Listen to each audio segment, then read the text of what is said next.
Well, this week's Democrat National Convention could not have been any more different than the Republican convention about 2 weeks ago. How was it different? Well, if you watch the RNC show in prime time, it was more like an episode of Leave It to Beaver with its nuclear family.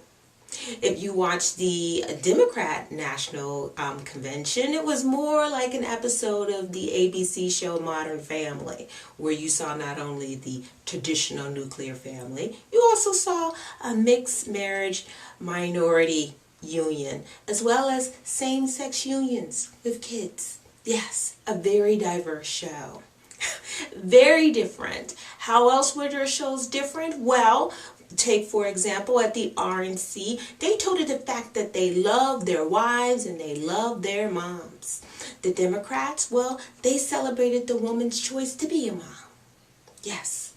More differences? Well, other differences lied in the fact that at the RNC, they had balloons.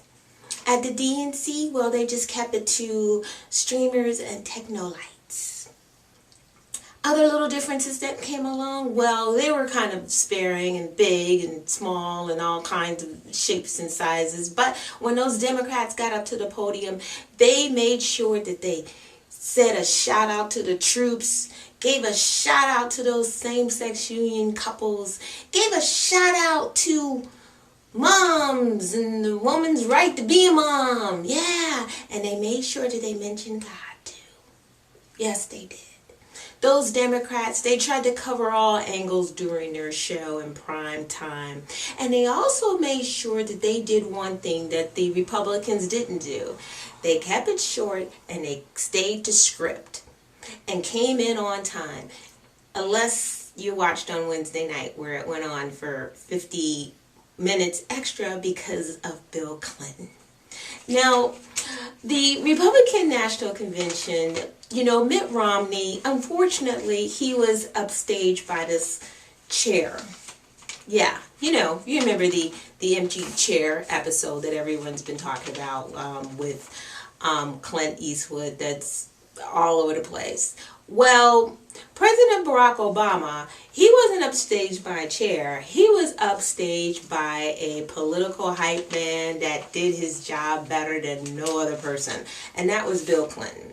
Now, if there was any reason to be upstaged by someone, it has to be by the fact that someone is out there promoting you.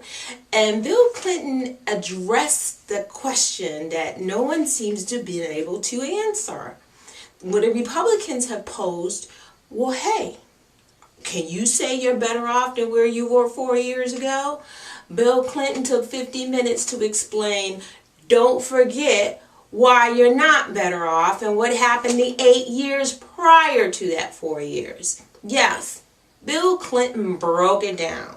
And fact checkers are still looking up the facts to see that, yeah, everything he said was true regarding employment, unemployment, regarding the data and figures and the stats regarding, who helped who didn't do what. Yeah, checking and crossing T's and dotting I's and bringing up the things that some of us have forgotten. Yeah, because we have short-term memories. We can only remember barely what we had for breakfast. But Bill Clinton made sure that we remembered everything, and he took 50 minutes to do it. He was so effective. It was almost as though you were watching Chuck D and Flavor Flav wrapped into one. And the crowd said, oh, because they got so excited and so energized by his message. It was great. It was fantastic. That was Wednesday night. Then Thursday night came and it went, wah, wah. Now, why did it go, wah, wah? Well, both the Republicans and the Democrats had this little bit of a problem where their shows started off great. Then it got better. And then Thursday night came. For the RNC, Thursday night was the Clint Eastwood chair skit that went nowhere. It was no Saturday Night Live moment. What happened for the Democrats? Well, for the Democrats, it was that looming jobs report that kind of kept the president in check and that he really couldn't deliver a message that was too promising, because he didn't want to seem as though he was cocky and not on point and not being relevant to what is happening in today's society. So, oh well.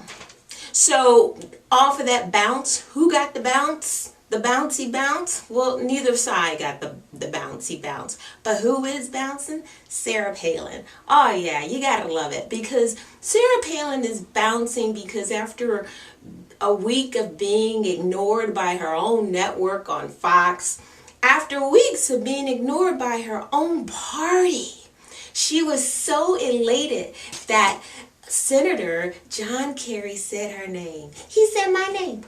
He said my name. He said my name. Oh yeah, he made her relevant. Not so much in a good way, because when he said her name, it was happened to be in a very unflattering characteristic in that he was bringing about a metaphor. But either way, he said my name. He said my name. He said my name. And she's bouncing all the way to wherever she is. I'll see you next time.